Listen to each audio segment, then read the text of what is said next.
Bismillahirrahmanirrahim. Alhamdulillah, salatu wassalamu ala Rasulillah. Nabiyyina Muhammad ibn Abdullah wa ala alihi wa sahbihi ajma'in, amma ba'd. Perbincangan kita dalam bab Kitabul Janaiz, bab yang membincangkan tentang jenazah. Perbincangan kita pada kali ini adalah tentang bid'ah dalam menguruskan jenazah. Jadi banyak masuk perkara yang di luar daripada batasan agama dalam kerja-kerja kita menguruskan jenazah. Itu maksud dia bid'ah, maknanya benda yang tidak ada asas daripada Nabi sallallahu alaihi wasallam. Beza dengan benda ada asas. Contohnya sembahyang tarawih. Sembahyang tarawih walaupun tidak menjadi amalan tetap Nabi sallallahu alaihi wasallam, tapi Nabi pernah buat. Dia pernah buat sembahyang berjamaah beramai-ramai di masjid. Itu tak boleh kata semaya tarawih beramai-ramai itu bid'ah, sebab Nabi tak buat. Tak. Ada dia buat. Tapi Nabi tak buat tu ada sebab. Nabi kata, aku takut Allah Ta'ala perdukan atas kamu semaya tarawih. Itu di antara rahmat yang Nabi sallallahu alaihi wasallam. Kalau benda ni, perkara ni dia takut memberatkan umat dia, Nabi kita tak buat. Takut menyusahkan umat. Mana kalau kita buat, dia buat setiap malam, turun wahyu, wajib. Hak lima ni pun tak mudah, ada banyak. Banyak ramah dah tak sembahyang ni, kena hak tarawih pula. Tak kira lah perlu 8 ke 20 ke, lagilah susah. Itu maksud bid'ah, maknanya perkara yang tidak ada asas. Tidak mari daripada perbuatan Rasulullah sallallahu alaihi wasallam atau bercanggah. Bercanggah dengan apa yang diajar Nabi buat lagu ni. Nabi kata gilas kanan, kita gilas kiri. Maka rekaan lagu ni dia jadi bid'ah. Biasanya kalau kita baca dalam Al-Quran Al-Karim di akhir ayat, ihdinas siratal mustaqim siratal ladzina an'amta 'alaihim ghairil maghdubi 'alaihim waladdallin. Al-maghdubi 'alaihim ini ditafsir oleh ulama. Ayat ini dituju asalnya kepada golongan Yahudi. Yahudi yang dimurkai oleh Allah Subhanahu Wa Taala kerana dia terlalu putar belik. Yahudi ni kerja dia putar belik banyak. Orang yang haram buat apa ni takat istiari Sabtu. Dia gali pagi hari Jumaat. Istiari hari Sabtu dia tak ikat, dia tutup itu ya. Hari Ahad baru dia buat, mana dia cari khilaf. Kona nak suruh boleh. Ataupun dia buat sembunyikan fakta. Kalau ada lagi tak Taurat dia tutup. Pernah depan Nabi sendiri dia buat. Dia tutup. Ayat kerja tak ada dia kata. Nabi kata akak tangan tu. Apa tutup? Akak tangan ada ayat. Mana Yahudi ni penyeleweng. Walau zalim bukan orang sesat. Orang sesat ni siapa dia? Orang sesat ni golongan Nasara yang banyak mereka reka ibadat ibtada'uha. Dia reka sendiri yang tak mari daripada Nabi sallallahu alaihi wasallam. Itu maksudnya bid'ah. Mungkin kita kata apa dia bid'ah? Bid'ah maknanya rekaan yang dia buat tidak ada asas daripada Nabi sallallahu alaihi wasallam. Cuba kita lihat ada beberapa perkara yang digariskan dalam kitab kita ni. Kitab kita ni, kitab berasaskan kepada mazhab Syafi'i. Tetapi dibawa sini 8 perkara yang ada dalam bid'ah yang dibuat oleh masyarakat, tak kira lah Arab atau Melayu. Yang pentingnya ini tidak ada bercanggah dengan arahan ataupun tidak ada asas sama sekali. Yang pertama, semua perkara yang menyalahi adab-adab mengiringi jenazah yang telah kita sebutkan. Jadi adab mengiring jenazah ni berapa adab? Yang pertama kita kena ingat mengiringi dengan berjalan kaki. Kecuali terlalu jauh tempat, barulah kita boleh naik kenderaan. Adab yang kedua, memikul jenazah dalam keadaan sambil lewa sehingga boleh menyebabkan jenazah terjatuh. Itu adab. Adab yang ketiga, makruh membuat bising ketika mengiringi jenazah. Bahkan disunatkan supaya tidak meninggikan suara dengan hatta membaca Quran dan zikir. Tak boleh. Iring jenazah dengan suara yang perlahan. Apalagi kalau kita nak buat kan. Yang keempat yang lebih afdal bagi orang mengiringi jenazah ialah berjalan di bahagian hadapan, berdekatan dengan jenazah. Yang kelima, seorang Muslim tidak dilarang untuk mengiringi jenazah kaum kerabatnya yang kafir. Yang ke-8, sunat mengucapkan takziah kepada keluarga si mati. Itu di antara ada-ada mengiringi jenazah. Jadi kata dalam kitab kita ni, semua perkara yang menyalahi adab-adab mengiringi jenazah yang telah kita sebutkan tadi, 6 perkara di antaranya adalah bid'ah yang seharusnya dijauhi. Seharusnya maknanya mesti dijauhi. Seperti mengiringi jenazah dalam keadaan menunggang, menaiki kenderaan dan mengangkat suara. Mana jenazah orang pikul, kitanya naik motor tu prek ke belakang. Itu dia panggil satu adab yang tidak baik. Ataupun meninggi suara.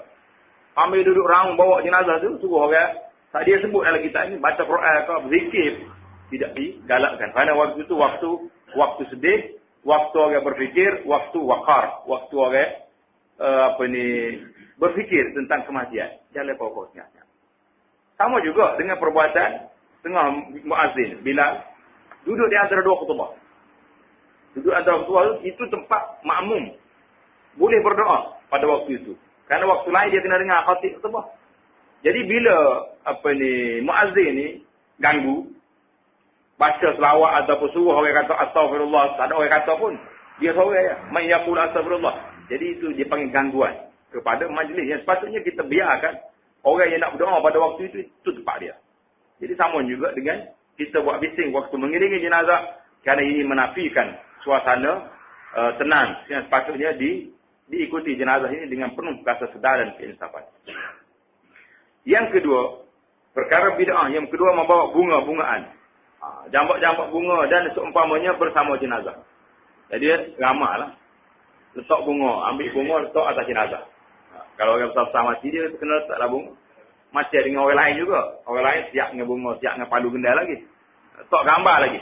Ambil gambar si mati tu, letak lagi di tepi keranda dia. Ni orang mati. Tunjuk dengan gambar-gambar. Ia adalah bid'ah yang diharamkan.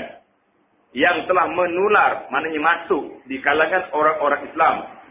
Kerana mengikuti ada-ada orang kafir dalam upacara-upacara jenazah mereka.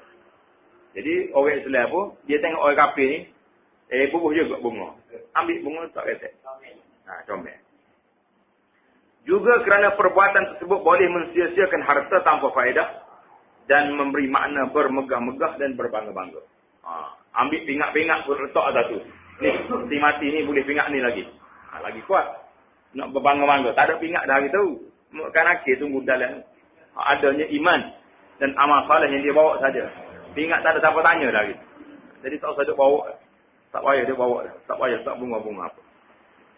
Yang ketiga, kubur-kubur yang digali dan dibuat lain daripada cara yang telah kita sebutkan tadi. Yang telah disebutkan dari segi ukuran dalam dan luasnya. Dalam dia sebut tadi. Sehingga hapus kepala. Dia hilang bau dia. Luar dia pun sekadar boleh masuk saja. Tak payah luar-luar. Panjang apa. Serta keutamaan membuat lahat, kemudian lubang ataupun syak. Maknanya kalau seboleh mungkin, kalau tanah sekeras, janganlah kita buat lahat. Buat lahat. Kalau tak boleh buat lahat, kalau tanah runtuh, dia buat syak, manakala lubang tengah. Itu yang ketiga. Yang keempat, makruh membina kubur. Sama ada bahagian dalam atau luar. Kalau kubur tak boleh bina, buat binaan. Dengan setiap benda yang diproses menggunakan api. Apa dia proses guna api? Batu-batu sekarang ni guna api. Batu joko. Apa ni panggil batu tanah. Guna api dah. Seperti simi. Jawab dah ni, simi. Guna semi. Kapur dan seumpamanya. Maknanya buat binaan atas kubur sama ada dengan semi, dengan kapur, ataupun bahan menggunakan api. Benda tu benda tak baik lah. Jadi masuklah. Belindai orang panggil sekarang ni batu nista. Betul nak buat lagu mana?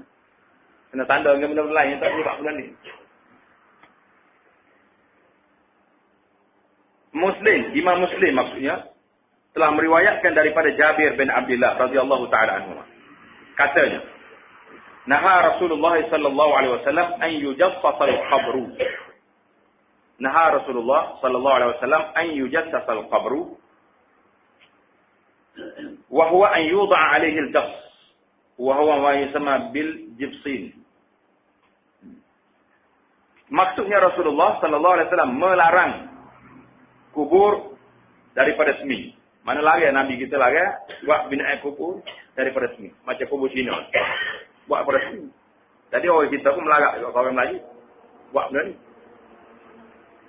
Manakala hukumnya? Tadi dia kata makruh ni bina dengan benda tadi. Maknanya kalau makruh tu tak haram lagi. Manakala hukumnya adalah haram. Ini pindah kepada seorang panggil larangan jelas haram. Yang tadi pun makruh, tadi pun diperbahaskan lagi. Walaupun macam mana pun, tak buat itu lebih baik. Tapi yang kedua ni, manakala hukumnya adalah haram jika kubur dibina menggunakan marmar dan seumpamanya. Marmar ni tidak kubur orang buat rumah untuk orang hidup. Kerana amat berlawanan dengan tegahan Rasulullah SAW. Nabi kita lari daripada jasmin, kita marmar lagi. Itu haram. Juga kerana terdapat pembazian harta yang ditegak oleh syarak serta terdapat sifat bermegah dan menunjuk yang amat dimurkai oleh agama Allah Subhanahu Wa Taala. Kubur apa tu? Tingginya siap dengan marmar lagi dengan apa itu?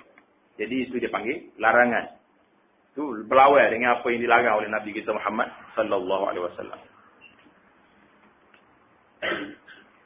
Yang ke-8. Yang kelima. Perkara yang kelima, meninggikan kubur dan membuat binaan di atasnya adalah dihukumkan makruh tahrim. Makruh ni ada berapa jenis? Kita dah belajar di awal kitab dulu. Makruh tahrim dengan makruh tanzih. Ingat tak kita istilah dia. Mana makruh tahrim itu benda yang hampir daripada haram. Tak ingat ada istilah dia kat mana. Ni. Muka surat ke-30. Muka surat 30. Makruh tahrim. Dia kata apa? Ialah apa yang dituntut oleh syarak supaya ditinggalkan dengan suatu tuntutan secara putus. Tetapi tuntutan tersebut tahapnya kurang daripada tuntutan meninggalkan yang haram. Diberikan pahala jika ditinggalkan semata-mata kerana mematuhi arahan Allah dan dikenakan balasan jika dilakukan. Mana makruh tahrim ni, peringkat dianya hampir kepada haram. Itu maksud makruh tahrim. Meninggikan kubur dan buat binaan di atasnya adalah dihukumkan makruh tahrim. Sebagaimana yang banyak dilakukan oleh orang ramai pada hari ini. Jadi hari ini memang orang angkat kubur tinggi-tinggi. Mengikut as-sunnah, kubur tidak ditinggikan daripada tanah lebih daripada jengkal. Kerana semua perkara tersebut adalah dilarang. Jadi, lebih daripada sekal, tak boleh. Kita buat setakat sekal yang nak tanda. Imam Muslim dan lainnya meriwayatkan daripada Ali bin Abi Talib radhiyallahu ta'ala anhu. Apa Ali kata? Ali radhiyallahu ta'ala berkata kepada Abi Hayyaj. Abi Al-Hayyaj Al-Asadi. Ali kata apa? Ya Abi Hayyaj, tidakkah kamu mahu aku utuskan kamu untuk melakukan perkara yang aku diutuskan oleh Rasulullah sallallahu alaihi wasallam untuk melakukannya? Jadi Sayyidina Ali tanya Abi Hayyaj, nakkah tidak aku hantar kamu ni pergi buat sebagaimana yang Rasulullah hantar aku pergi buat? Jadi Ali nak cerita ke dia. Kalau dia suruh buat saja, mungkin Abu Hayyaj rasa berat nak buat benda ni. Tapi tak, Ali bangkit asal. Aku pernah diutus oleh Rasulullah sallallahu alaihi wasallam supaya buat perkara ini. Nak ke tidak aku hantar mu pergi buat benda ni. Jadi kalau kena macam ni, Abu Hayyaj semangat. Nak ke Ali, kenapa tak nak? Rasulullah dah hantar kamu hantar saya pula. Jadi satu kebanggaan bagi dia. Kata Ali radhiyallahu ta'ala anhu, kamu hendaklah meruntuhkan semua berhala dan meratakan semua kubur yang ditinggikan orang. Jadi Ali radhiyallahu ta'ala anhu pernah diutus oleh Nabi supaya pergi ratakan kubur-kubur yang dibuat. Orang jahiliah dulu buat kubur tinggi-tinggi. Mari Sayyidina Ali, dia suruh ratakan semua kubur. Tak boleh tinggi-tinggikan. Maksud meratakan di sini ialah meratakannya dengan meninggalkannya setinggi sedikit daripada aras bumi. Maknanya sekadar jengkal saja. Maknanya kita boleh naik kubur ni setakat jengkal. Lebih pada tu bid'ah satu. Perkara yang keenam, meratapi pemergian si mati dengan menghitung segala sifat-sifatnya seperti berkata, mana orang ni mati, dia kata kau orang mati, wahai penaungku. Orang yang jaga aku ni, mati dah. Wahai harapanku, inilah aku harapnya. Mati pula dah dia. Jadi kadang-kadang anak kita saya, kadang-kadang sahabat kita ingat ni harapan kita, mati pula. Jadi kita sangatlah meratap duka cita yang terlampau sangat. Wahai harapanku dan sebagainya. Begitu juga dengan an-niyahah. Apa makna niyahah? Iaitu setiap perbuatan atau perkataan yang mengandungi makna yang menzahirkan rasa kedukacita. Niyahah ni makna bertempis. Melaung. Mengangkat suara. Tunjuk dia dukacita. Seperti memukul dada. Katot dada. Mengoyak pakaian. Dan seumpamanya tarik rambut lah. Dukacita. Susah sapi ni mati. Tarik rambut lah, soyak baju. Semua ini dia panggil niyahah. Termasuk dalam perbuatan jahiliah. Kata Nabi SAW. Semua perbuatan tersebut adalah haram. Rasulullah SAW telah melarangnya. Sebagaimana yang terdapat dalam hadis-hadis yang sahih. Dan ayat yang digunakan adalah keras. Ini kerana perbuatan tersebut berlawanan dengan konsep tunduk. Dan menyerah diri kepada segala keputusan Allah. Dan takdir Allah Subhanahu Wa Taala. Mana berlawan dengan takdir? Takdir tu orang ni mati. Kita laung, kalau kita jerit setara mana pun, dia hidup balik. Tak hidup balik. Itu boleh cerita si Hamlah Qadir Jalani. Kalau boleh sarah Hamlah Qadir Jalani, tak apa. Dengar ada cerita. Hamlah Qadir Jalani ni pernah dibuat cerita oleh orang. Cerita karut ni. Bila orang ni mati, si Hamlah Qadir lalu, apa tu ni? Allah tak anak saya mati. Anak saya sekali mati. Dia ambil kain serpai, dia pekuk langit. Kena malaikat. Bapa mu ni, dia tak ambil nyamuk anak ni. Atak klik. Boleh sekarang ni baru jadi kerja dah. Kita garuk lah. Ahli-ahli tarekat nak yang Qadir Jalani ni bisa. Malaikat dia boleh panggil tu lagi. Kalau lagu tu, gak dia sendiri, kita mati lah Qadir Jalani ni. Mengkau dia malaikat, apa takut dia. Jadi jangan buat cerita karut. Banyak dalam cerita-cerita kita ni memang dia panggil cerita khurafat lah. Cerita yang ajaib, yang tidak ada asal. Jadi kalau kita meratap, meraut setara mana pun, anak yang mati tak balik dah dia. Kau balik pula. Takut dia balik, lalu pinjam bertanya sama dia. Dia remuk dia sedih. Tak mari dah. Habis tak kata dah. Mana tak akan mati. Tak akan hidup dah. Kecuali doktor salah bagi statement kata orang hidup. Dia berlaku. Kita cerita dah hari itu. Dia panggil Salajah. Ingat cerita tak? Kau tak ayat. Kita Salajah ni waktu kita belajar di Madinah.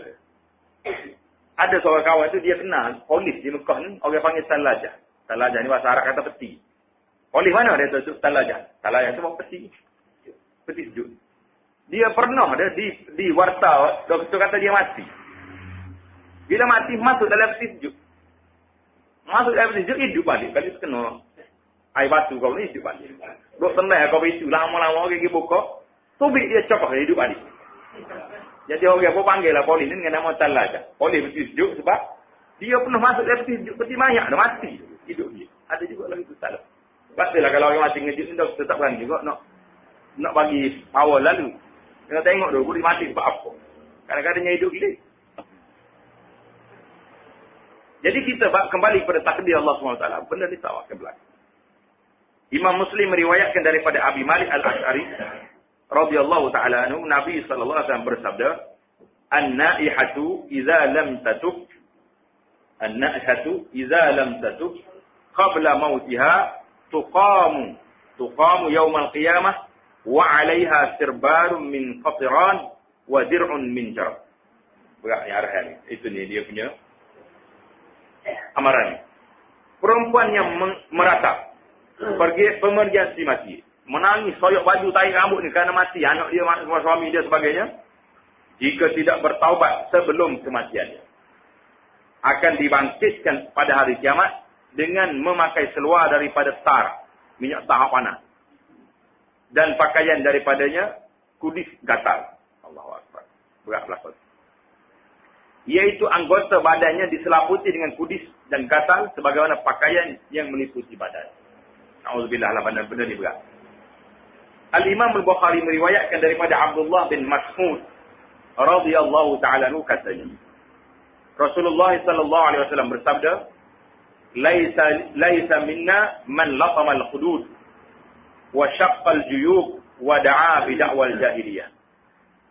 Bukan daripada kalangan kami, mana bukan orang ikut aku, kata Nabi sallallahu alaihi wasallam, orang yang menampar, memukul pipi, mengoyak pakaian dan menyeru dengan seruan jahiliyah. Contoh seruan jahiliyah ialah seperti berkata, "Wahai tulang lenganku," mana orang harapanku ni, "Wahai sandaran rumahku," dan seumpamanya. Jadi kan macam ni, orang mati, Allah habis dalam patah habis. Jadi tak boleh kita terlalu meratap. Sedih, mengalir air mata tak apa. Tapi nak meratap tak boleh. Manakala menangis yang lahir daripada sifat semula jadi manusia, yang mempunyai perasaan dan hati yang halus adalah tidak mengapa. Manakala orang kita mati, keluarga kita mati, berair air mata sedih. Takat tu ya? Tak ada masalah. Itu naluri manusia. Kalau orang tak teriak benar tu, dia kena baru mati kali. Anak dia rakau doa, kau biar mampu lah. Dia kata bukan mati. Kalau kata mampu pun tak apa. Oh tu tak teriak, kau teriak lagi. Tak dah. Tapi kalau anak dia sayang, mesti mengalir air mata. Orang-orang yang kita sayangi, ada perasaan ada. Menitis air mata. Sebagaimana berlaku pada Nabi SAW. Jadi, Al-Imam Al-Bukhari dan Muslim meriwayatkan bahawa Nabi SAW menangis. Merasa sedih sebelum kematian anaknya Ibrahim.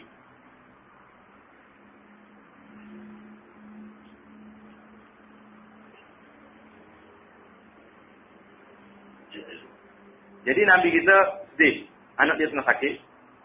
Baginda memujuk hatinya dengan berkata, sungguhnya mata itu mengalir. Sesungguhnya mata itu mengalirkan air mata. Mengeluarkan air mata. Hati pula merasa sedih. Dan kami tidak berkata melainkan apa yang diredai oleh Tuhan kami.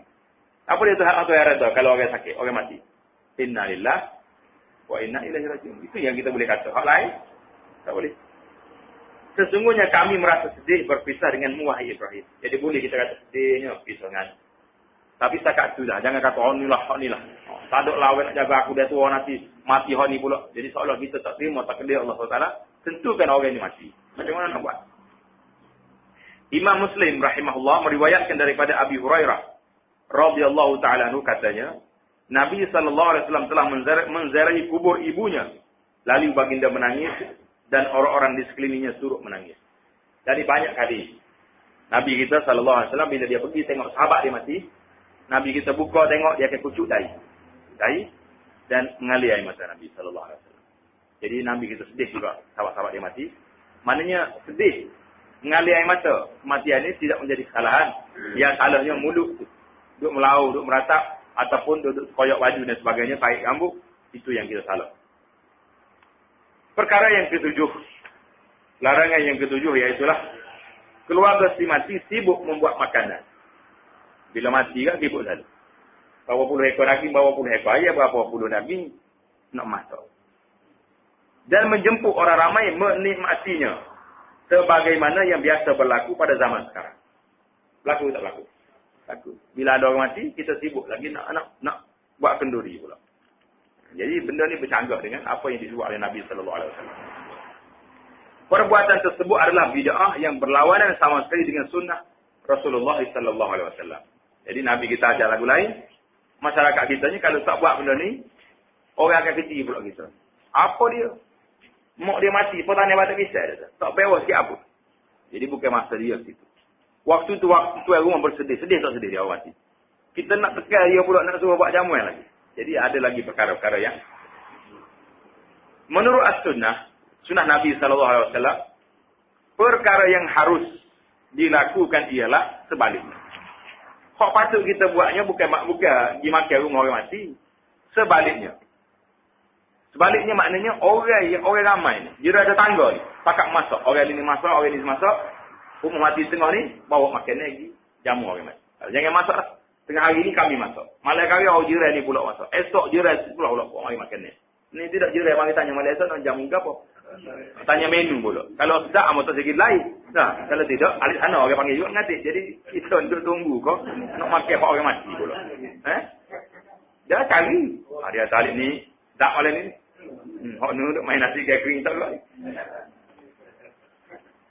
Jadi sebahagian mereka yang mengiringi jenazah berperanan membawa makanan. Ini asalnya dan dihantar kepada keluarga si mati. Atau mengumpulkan mereka di sebuah rumah orang yang menjemput. Mana boleh kita sama ada kita bawa makanan di rumah dia. Ataupun jiran sepon panggil keluarga si mati ni pergi makan di rumah dia. Biasanya dia orang tak nak pergi lah, sibuk lah. Hantar makanan di rumah dia. Jangan masuk kata hari ni. Benda ni berlaku di negeri Arab. Di negeri Arab berlaku. Bila ada kematian, jiran mari bayar dulu. Hari ni dia panggil qada. Tengah hari ni, bila saya bawa. Dia bawa. Atas talai dua talai makanan. Malah kagak orang lain pula mari.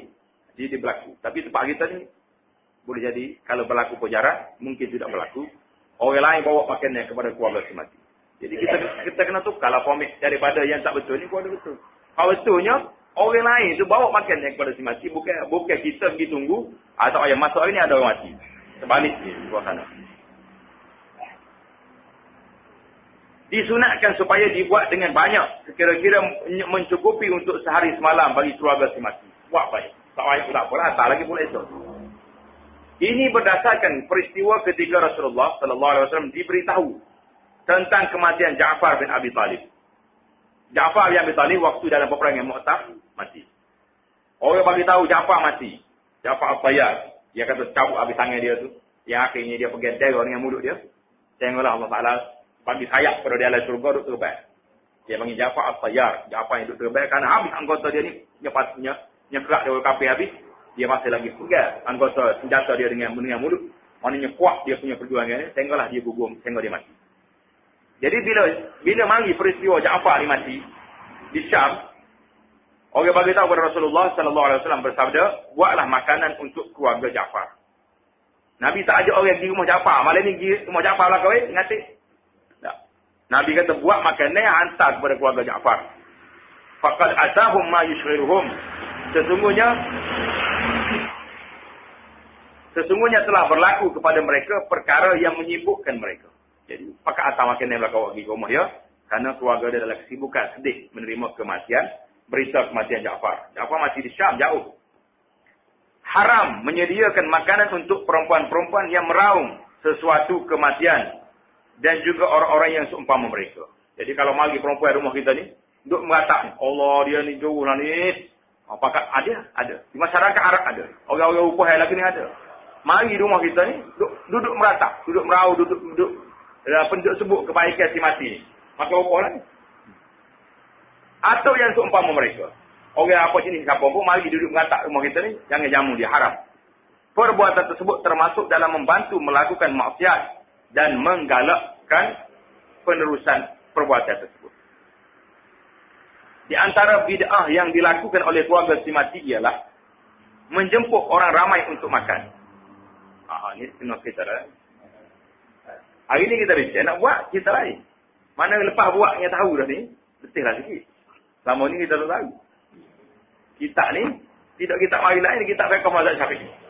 Dan kita akan baca nanti, dalam kitab petikan daripada kita jauh. Ini yang kita ajaib, kita rasa pelik sikit. Dalam kitab jauh dia ada. Macam mana kita tak jumpa? Kok dia tu, boleh tengok. Nanti kita bagi nama muka surat. Boleh balik tengok di kitab-kitab yang ada di rumah kita. Kitab boleh tu tolak ke, kitab matlak yang apa ni, kitab Kashful Lisan. Ada belakang rumah tengah ni. Tengok balik. Ubah balik tengok. Buat debu-debu tu. Ada sungguh ke tidak saya dah tanya kata lagu ni. Di antara bid'ah yang dilakukan oleh keluarga si mati ialah menjemput orang ramai untuk makan. Sempena berlalunya 40 hari kematian keluarganya dan seumpamanya. 7 hari, 3 hari, 100 hari, masuklah kot. Sekiranya makanan yang disediakan adalah daripada harta ahli waris yang belum balik, maka ia sangat ditegah dan diharamkan. Kerana ia adalah perbuatan memakan harta anak yatim. Dan mensia-siakan hartanya yang tidak memberi apa-apa maslahat kebaikan kepadanya. Semua dikira terlibat dalam melakukan perbuatan yang haram itu, sama ada keluarga yang menjemput atau mereka yang datang memakan. Maknanya kalau orang mati ni ada anak kecil. Orang mati ada anak kecil. Hartanya, tuan rumah ni ambil harta peninggalan si mati. Maka harta tu harta siapa? Harta anak yatim. Orang yang buat dosa, pergi mati pun dosa. Buat harta anak yatim. Baik. Sekarang ni kita kata ni orang tua mati. Mana anak yatim lagi tak ada orang. Orang yang tua mati. Bila dia mati, harta dia yang berhak kita ambilnya beberapa perkara saja. Yang disebut dalam kitab bawah ni, kitab Al-Farah. Yang pertama sekali untuk beli kain kapal. Yang kedua untuk upah orang kali kubur. Yang ketiga untuk, kalau tak ada orang nak bawa dia ke kubur, bolehlah kita usul dia. Upah orang mandi dia. Itu saja. Upah orang semaya tak masuk. Ingat dalam kitab kita ni, tak sebut upah orang semaya. Itu saja harta yang boleh ambil. Harta lain itu telah berpindah menjadi saka. Kecuali dia usia 1/3 daripada harta dia nak wakaf mana-mana. Baru boleh. Kalau harta nak jadi harta saka, keseluruhan penerima saka itu mesti berkumpul, mesyuarat, boleh guna harta itu. Baru boleh ambil. Kalau seorang tak balik, 3 orang lagi buat aku, saya kan anak nombor 1. Hak saya nak ambil harta saya, nak buat kenduri, kena buat apa lah. Tidak hak dia. Dia mesti setuju semua sekali anak buah dia. Itu dari segi hak menggunakan harta. Dari segi hak majlis ni kita lain. Cerita penggunaan harta itu tak boleh kita ambil kecuali dengan keizinan seluruh daripada keluarga si mati. Jadi itu di antara apa ni yang disebut. Baik, kita cuba tengok dalam Al-Quran nombor 8.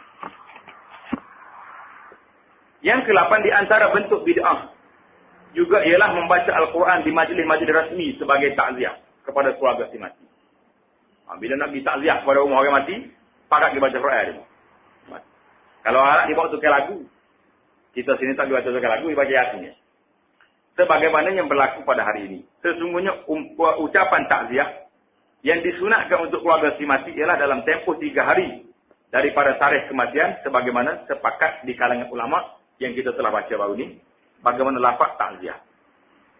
Itu 8 perkara bid'ah yang dibuat oleh masyarakat Arab, Melayu, orang putih tak kira.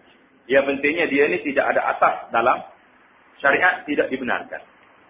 Masalah orang buat, orang tua, orang muda tak jadi persoalan. Yang jadi persoalan kita sekarang ni, sandarannya tidak ada. Cuba kita lihat, apakah yang disebut oleh dalam kitab-kitab Jawi kita. Yang pertama kali kita ambil dalam kitab Furu' Al-Masail. Ada kitab Furu' Masail ni. Furu' Al-Masail karangan Syekh Daud bin Abdullah Al-Fatani, juzuk yang pertama, muka surat 183. Furu' Masail juzuk pertama, muka surat 183. Dia kata apa? Dan demikian lagi, yang dikerjakan manusia dengan barang yang dinamakan dia dengan kafarah, dan daripada dikerjakan wahsyah, yakni berhimpun memberi makan awal malam, kemudian daripada ditanam mayat. Bahasa dia ni, tanam mayat ni.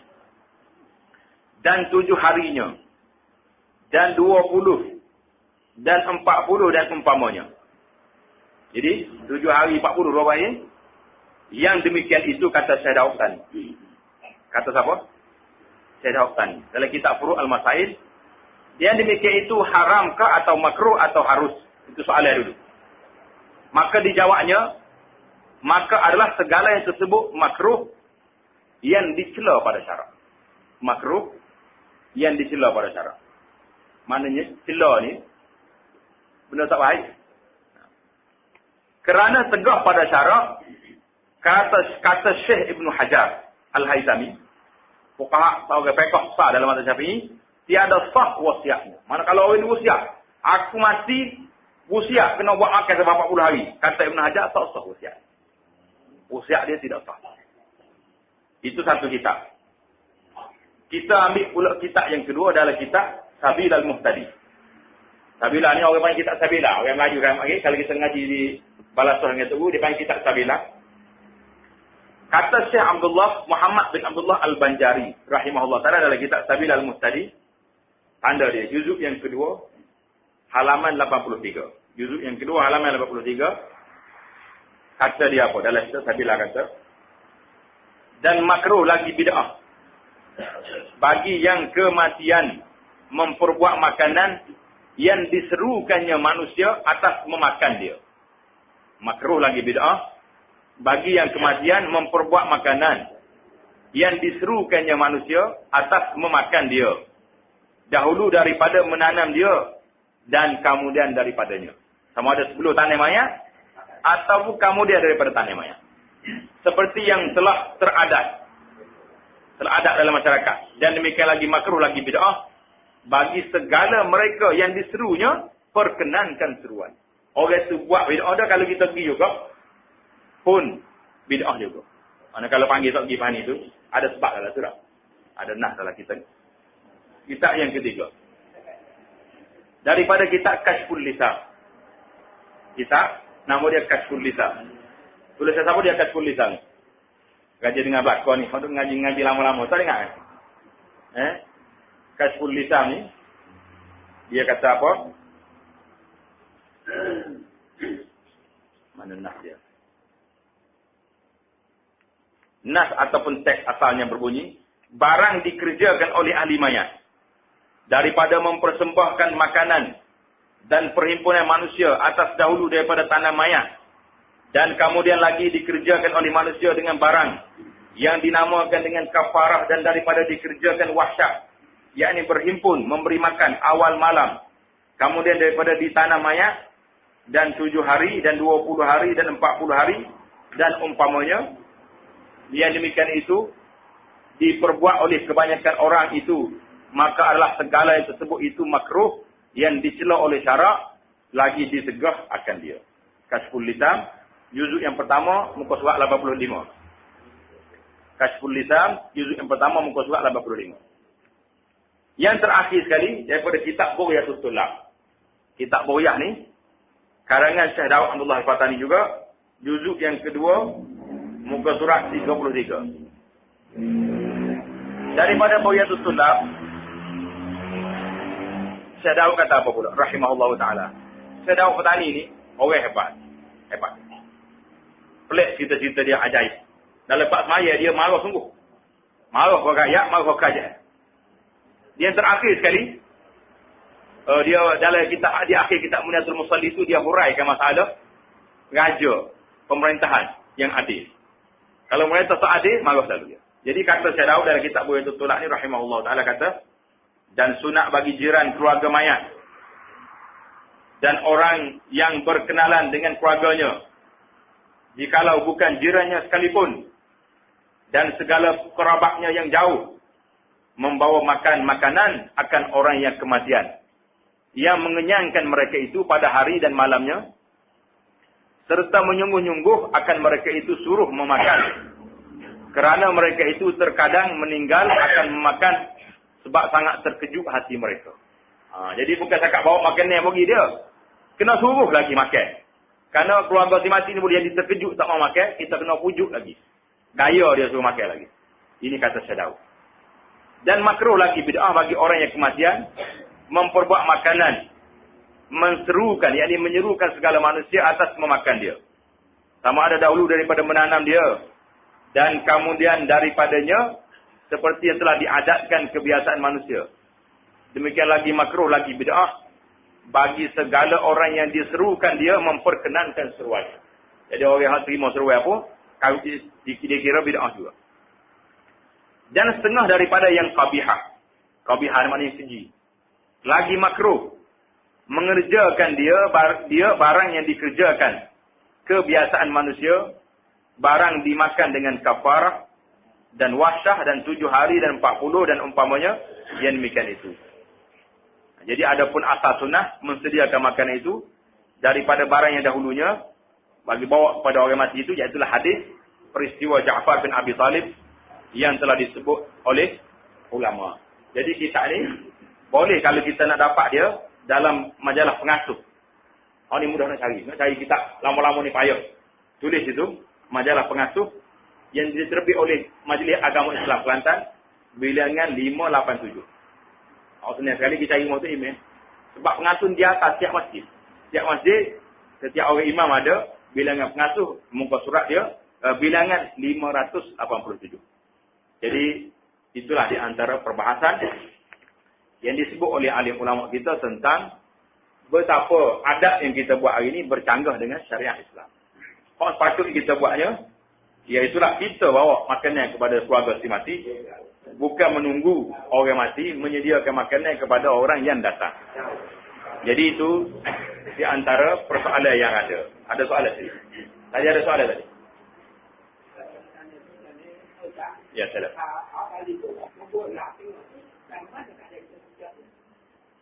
Letak ngiring juga. Letak mayat sama juga. Letak. Nak lakuh dia. Jadi, sempit. Tu kena adjust cara mungkin pun jangan apa lakuh mayat. Kerana menghormati dia. Kalau tak boleh juga nak macam mana? Terpaksa. Dan pada tu pun kita nak pijak juga atas kubur dia tu. Sebab itulah dia yang disunatkan yang pertamanya kena buat lahat. Pasal lahat ni di tepi kita tak pijak dia. Jadi kalau dalam keadaan terdesak sedemikian, pasalah kita kena buat ikut apa yang ada itu. Ya. Apa mana ni? Nak simpul ni. Simpulannya kita tak boleh buat. Tak boleh dia disebut tadi. Orang yang pergi pun dikira bid'ah yang makruh ni menghadiri. Kenapa kita jangan buat? Dia dua perkara. Sekarang ni ada dua perkara yang berbeza. Dua perkara yang berbeza. Pahala sampai ke orang mati. Pahala, kita buat pahala. Kita sama ada kita baca Quran, kita berzikir, kita bagi makan sampai kepada orang mati. Tapi bukan hari itu. Bukan dalam majlis tertentu. Sebab itulah kita duduk gaya sekarang ni. Selalu kita campaign, rumah kita ni sentiasalah buat makan 7 hari. Bila? Siap malam Jumaat kita kata, kita panggil orang pergi rumah kita. Waktu kita hidup hari ni. Kenapa ni? Ni lah makan 7 hari saya. Kalau 7 hari tu rapat sangat, buat makan 40. Setiap 40 hari sekali panggil orang di rumah. Tak kira lah malam apa, malam kita free, panggil. Gimana? Makan 40 ni. Siapa ni? Saya kan mati. Pahala kita sedekah pada, sekali kita niat pada kita, sekali kita niat pada amalan ni makan 7 hari untuk mak saya ni. Niat pahala dia tu. Jadi tidak menjadi kesalahan. Yang salahnya dalam keadaan tersebut, bilangnya hari tu, 2 hari, 3 hari, 3 hari, 7 hari, 40 hari, itu dia panggil wahsyat, dia panggil kafarah, yang dicela oleh syarat bagaimana sebut saya dah tadi sebut tadi. Jadi, tak kira lah mana masalah sekarang ni dia tu jadi budaya. Jadi budaya ni tak boleh campur dengan agama. Budaya sekarang ni tak boleh campur dengan agama. Budaya satu. Perjalanan dengan agama satu. Yang kita herannya, dalam kita jauhi kita je. Dalam kita jauh, jelas tak jelas. Saya dah kata apa. Tapi kenapa dia berlaku dalam masyarakat kali ini adat? Jadi kita kena beza di antara adat dengan agama. Jadi oleh kerana benda ni benda agama, tak boleh kita jadikan dia sebagai adat. Adat nak masuk dalam agama, adat yang biasa, tak apa. Yang tidak ada senak syarat. Yang ni ada larangannya. Disebut oleh ulama sebagai satu bid'ah, yang rekaan, yang qabih, yang keji. Jadi tak boleh kita buat. Jadi nak menyedarkan masyarakat bukan senang. Kita pun tak langkah kita ni. Bila sampai tempat dia baru kita baca. Ada dah mau hari tu nak minta, dia kata cepat sikit dia baca dulu kan tak boleh. Kita sampai tempat dia baru kita baca. Maknanya bukan kata kita nak suruh masyarakat berapa dalam masalah ni. Ha.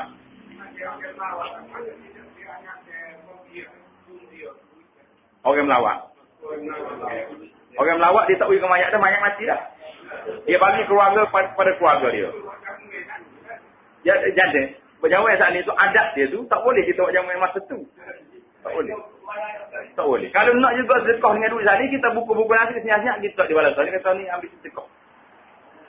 Sedekah untuk orang ni. Tapi jangan terlibat dengan hari bergabung. Dia dalam syariat ni kita orang bila mati seorang tu dia kena kita boleh ucap takziah dalam masa 3 hari. 3 hari saja boleh. Kecuali seorang perempuan yang mati suami dia kena sehingga 4 bulan 10 hari. Tak boleh lagi. Jadi kita kena ingat. 4 bulan 10 hari ni berapa hari? 4 kali 3, 120 lebih. Lepas mana tu baru boleh buat. Ambil mana-mana ada tu kata sedekah. Pergi ke masjid, kau duit tu, pergi surah, masuk tabung mana-mana. Tidak syarat kita panggil orang berkumpul. Karena berkumpul sendiri itu dilarang pada waktu tersebut. Jadi oleh kerana kita ni terima duit ni, memang duitnya orang tak bagi kepada mayat. Ada mayat mati dah. Macam duit kifalah yang 2,500 tu. Dia tak bagi ke mayat. Dia beri untuk pengurusan mayat. Jadi itu tak terlibat dari sudut makan. Makanan ni tak terlibat. Tapi dari sudut majlis. Dia sebut sini majlis tu. Majlis wahsyah tadi. Majlis kafarah. Panggil orang makan sendiri tu. Jadi yang disebut dua perkara sini. Kalau makan ni pula terlibat dengan harta sakor, terlibat dengan harta anak yatim, tu dahsyat tu.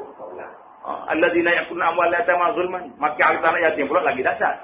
Jadi ini masalah adat istiadat ni bukan senang nak buat dengan masa satu hari. Dia perlu kepada satu penjelasan yang panjang dan huraian yang jelas.